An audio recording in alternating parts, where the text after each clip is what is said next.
Welcome back to Home Qualified's The Real Estate Truth. I'm Ralph D. McNair with Kayla Rosario, and today we're going to talk about the Fed's interest rate decision and what it means for you.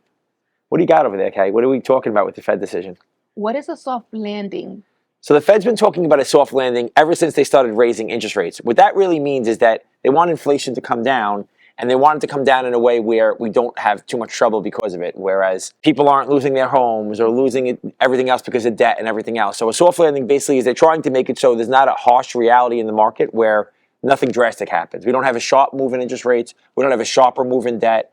We don't have any kind of recession. So that's kind of what a You're soft looking landing. for a way to stabilize the market. Correct. That's 100% accurate. They're looking at, that was a better explanation. That was probably one word answer. Based on the Fed's decision, where will we see the biggest impact of lower rates?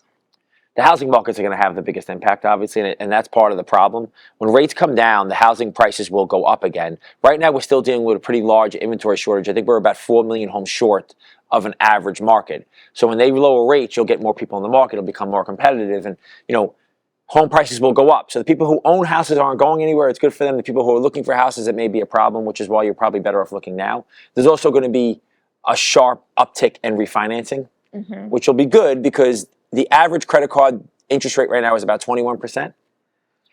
So when rates come down, those rates will come down. People will refinance their credit card debt and overall be in a better financial position. So it'll be good for that reason. I think it's going to be great for the people who already own the houses, like you say, that they can refinance and they're going to have lower interest rates. Yeah. But I feel like with more people being able to qualify with lower rates, the market is going to be Crazy. Yeah. In some states, it's going to be really, really tough. In states like New York or New Jersey, where there's absolutely no inventory, it's just going to exacerbate that problem. In states like Florida, where you got back to a regular housing market, it'll be great. It'll be great for those markets. Again, Texas, Florida, the bigger states.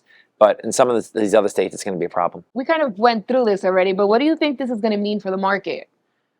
I mean, in general, what you're going to see, we're coming up on an election, so I think that's the biggest thing. Usually, historically, around an election, there's some kind of rate movement. What that usually means for the market, depending on who gets into office, is there's going to be a stock market move one way or the other. Traditionally, you'll see an uptick in some of the stocks, after the president gets in, and you'll see a downtick in rates. So I think most importantly, that November date of election is the most important thing that we're tracking right now. And I think what the Fed is doing is saying, hey, we're going to lower rates at some point this year, but I would almost bet that it's going to be somewhere around election time.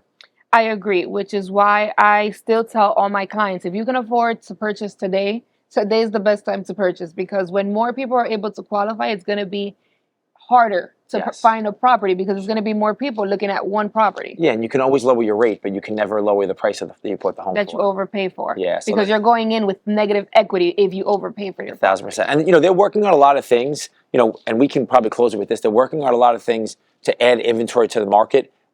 There's more manufactured housing being made. There's more barn dominiums, and there's more condos being built. Condos being built and commercial space being turned to residential space. So there's a lot more stuff coming, but that stuff takes years.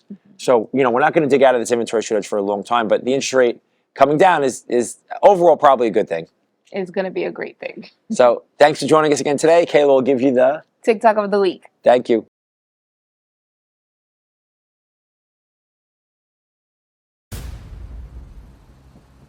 Yeah.